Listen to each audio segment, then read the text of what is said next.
Hey, what's up guys? Augie Johnson, ballerbootcamp.com. And in today's video, we're gonna be talking about how you guys can extend your shooting range.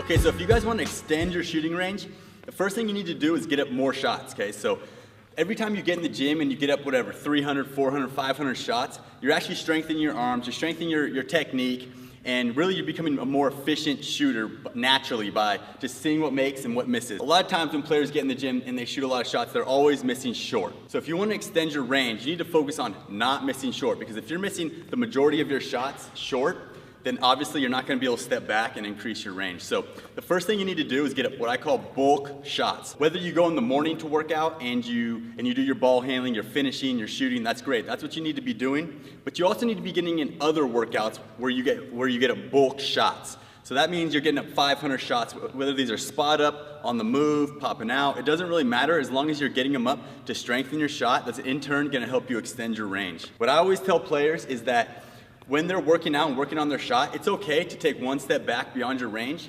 and work on your shot as long as you're keeping your form. If you can keep your form, then you're good, you're solid. Work on that, work on becoming more efficient. And in a second now, we're gonna talk a little bit about what you can do technique-wise to help extend that range. Okay, so one thing to increase your range that you can do when it just comes to the technique is to release the ball earlier. So for example, when I'm in the paint, when I drive, when I come up to shoot, I'm gonna try to rise up over the defense, I'm gonna get off the ground, and I'm probably gonna have a little bit more of a late release, more of a two-motion shot than I would if I was to shoot from deep. So I'm in here, I jump up, I'm in the air, and then I release. So if you wanna extend your range, you need to release earlier. That way you're able to transfer all the energy, okay, from your legs into your shot. So what I mean by that is, when I go down to shoot, I've been at the hips, I've been at the knees, I've been at the ankle.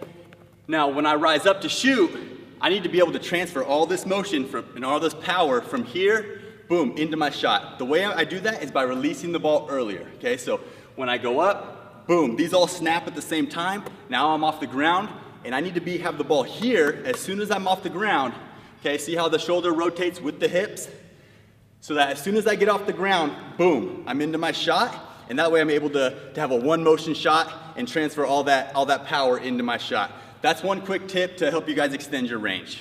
Okay, so this brings up the big question. Should I be shooting from outside of my range to extend my range?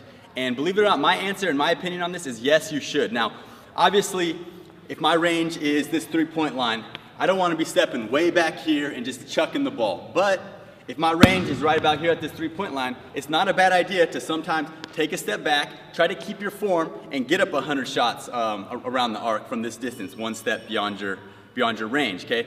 Now, if you can keep your form, you're probably gonna not shoot a great percentage and stuff, but in time, you're gonna be able to improve on that, and maybe you go from 50 out of 100 to a month later making 60 out of 100, and then once you get to 70 out of 100, I think that's pretty much confirmation that you have extended your range, at least in the shooting drills, and you can try to start to transfer that into the games. Okay, so let's take a look at some of my shots, and you can get an idea of what I was talking about when I say you want to release the ball as soon as you get off the ground to become a one-motion shooter. So here you'll see that when I shoot from close range, I have more of a late release, a two-motion shot, versus when I shoot from deep, I have an early release, more of a one-motion shot. Now here's a side-by-side comparison. You'll see that although I leave at the ground at the same time in both clips, my release on the right is much earlier than my release on the left, which is from close range.